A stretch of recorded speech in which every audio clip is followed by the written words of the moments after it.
Hello दोस्तों, स्वागत है आपको हमारे YouTube चैनल पर। जैसा कि आज मैं पढ़ाने जा रहा हूँ, जब रासायनिक अभिक्रिया किसे कहते हैं? जब कोई पदार्थ अकेले ही या किसी अन्य पदार्थों के साथ अभिक्रिया करके एक से अधिक भिन्न गुण वाले नए पदार्थों का निर्माण करता है तो उसे रासायनिक अभिक्रिया कहते हैं। तो रासायनिक अभिक्रिया किसे कहेंगे? जब हम हाइड्रोजन और क्लोरीन को सूर्य की प्रकाश में छोड़ देने पर ये 2 मोल का हाइड्रोक्लोरिक अम्ल बनाता है। तो हाइड्रोक्लोरिक अम्ल बनाता है तो ये हमारी रासायनिक अभिक्रिया है, यानी इसमें रिएक्शन होता है। ये हमारा अभिकारक है, ये हमारा प्रतिफल है।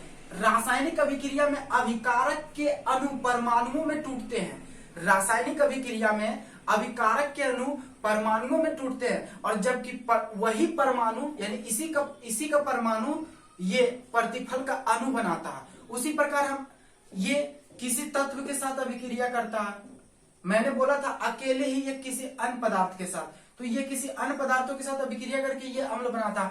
और अकेले ही मतलब तो अकेले ही एक और उदाहरण हो सकता है CaCO3 चूना पत्थर। तो इसको अगर जो हीट करेंगे, हम गर्म करेंगे, तो ये कैल्शियम कार्बोनेट है, तो ये कैल्शियम ऑक्साइड बनाएगा और कार्बन डाइऑक्साइड गैस देगा। तो इस प्रकार हम देख सकते हैं कि इस प्रतिक्रिया में किसी के साथ अभिक्रिया नहीं कर रहा है, बल्कि यह इसके अणु टूट रहे हैं और इसके अणु बन रहे हैं, जिसमें अभिक्रिया के फलस्वरूप गैस का निर्माण हुआ। और गैस का चिन्ह हमेशा तीर चिन्ह ऊपर की ओर होता है। हेलो दोस्तों, जैसा कि आप देख रहे हैं रासायनिक अभिक्रिया की क्रिया विधि। तो रासायनिक अभिक्रिया की क्रिया विधि क्या है? तो रासायनिक अभिक्रिया जब होती है तो रासायनिक अभिक्रिया के फलस्वरूप गैस का उत्पत्ति होता, अपक्षेप बनता, रंग में परिवर्तन होता, ताप में परिवर्तन होता, अवस्था में परिवर्तन। तो हम गैस का उत्पत्ति ले लेते हैं। ऐसा कोई रासायनिक अभिक्रिया का उदाहरण लेंगे जिसमें कि गैस का उत्पन्न होगा। तो गैस का उत्पन्न होने के लिए हम रासायनिक अभिक्रिया ले सकते हैं कि जिंक दानेदार जस्ता पर सल्फ्यूरिक अम्ल को मिलाने पर, तो ये +2, ये +2, ये -2, ये दोनों ZnSO4 बना लेगा, +H2 गैस निकलेगा। तो यहाँ गैस निकला, तो रासायनिक अभिक्रिया के फलस्वरूप यहाँ गैस का निर्माण हो रहा।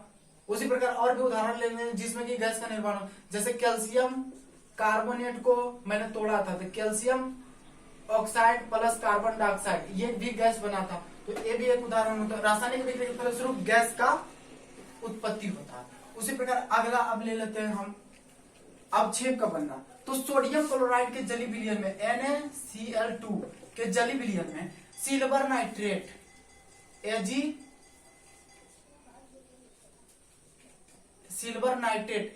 AgNO3 का विलयन डालने पर, अगर जो हम सोडियम क्लोराइड के जली विलयन में सिल्वर नाइट्रेट का जली विलयन डालेंगे तो आप देखिएगा कि ये सोडियम क्लोराइड और ये AgCl2, ये इस पर +2 होता, इस पर -2, ये दोनों अभिक्रिया करके निकल जाएगा AgCl2 प्लस NaNO3। ये सिल्वर क्लोराइड है, ये दही जैसा यही अपक्षेप बनता है, यही मेरा दही जैसा अपक्षेप है सिल्वर क्लोराइड। उसी प्रकार आगे कहता है कि रंग में परिवर्तन। तो रंग में परिवर्तन इस प्रकार होता है, कुछ ऐसे रासायनिक अभिक्रिया होती है जिसमें रंग में परिवर्तन, जैसे पोटेशियम परमैंगनेट का रंग बैंगनी होता है, बैंगनी रंग होता है। और इसमें नींबू का रस, जिसमें कि सिंट्रिक अम्ल पाया जाता है, नींबू का रस थोड़ा थोड़ा निचोड़ने पर इसका बैंगनी रंग से धीरे धीरे इसका रंग गायब हो जाता है। उसी प्रकार अगला उदाहरण है पोटेशियम डाइक्रोमेट K2Cr2O7।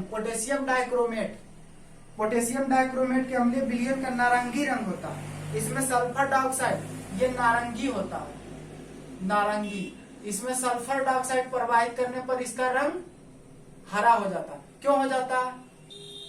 तो K2SO4 बनने के कारण इसका रंग, यानी पोटेशियम सल्फेट बनने के रंग इसका हरा हो जाता। पोटेशियम सल्फेट बनने के कारण इसका रंग हरा हो जाता। तो रंग में भी परिवर्तन आप देख लिए। तो अब रह गया ताप में परिवर्तन। तो ताप में परिवर्तन कैसे होता है? तो कुछ ऐसे रासायनिक पदार्थ होते हैं, रासायनिक अभिक्रिया होते हैं जिसमें ताप में परिवर्तन होता है। तो आप बाजार से चूना खरीद कर लाते हैं, तो आप मार्केट से जब चूना खरीद कर लाते हैं तो उस पर जल गिराते हैं तो वो पर्याप्त मात्रा में खौलने लगता है, और खौलने के कारण उसमें ऊष्मा उत्पन्न होती है, और यह अभिक्रिया ऊष्माक्षेपी होती है क्योंकि यह ऊष्मा को उत्सर्जित किया है, तो ये ताप में परिवर्तन होता है। ताप में परिवर्तन होता है। जैसे कि देखिए यहाँ जब हम मार्केट से चूना पत्थर खरीदते हैं दीवार पोतने के लिए, तो CaO3 इसमें जल मिलाते हैं, काफी मात्रा में ऊष्मा निकलता है, तो काफी मात्रा में ऊष्मा निकलता है और ये चूना जल बनाता है और कार्बन डाइऑक्साइड उत्सर्जित करता है।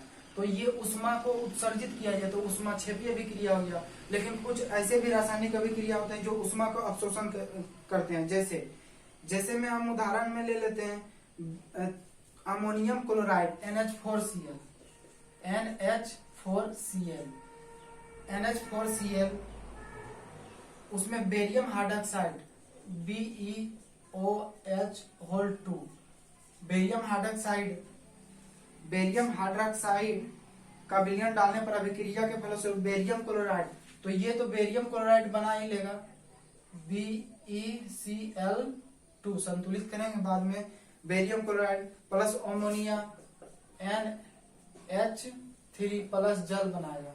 तो जल जहां बनाएगा समझ लीजिए कि उसमें ऊष्मा का शोषित हुआ, तो ये ऊष्मा शोषी अभिक्रिया हो गया।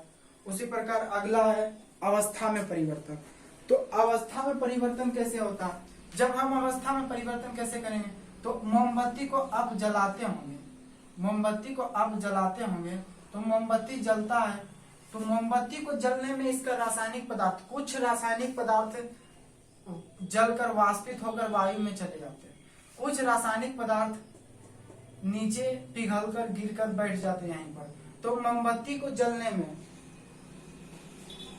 मोमबत्ती जब जलते हैं तो इसकी अवस्था में परिवर्तन होता है, अर्थात कुछ इसका भाग वायु में उत्सर्जित हो जाते हैं परंतु कुछ भाग यहीं नीचे बैठ जाते हैं, तो इसे ये अवस्था में परिवर्तन कहते हैं।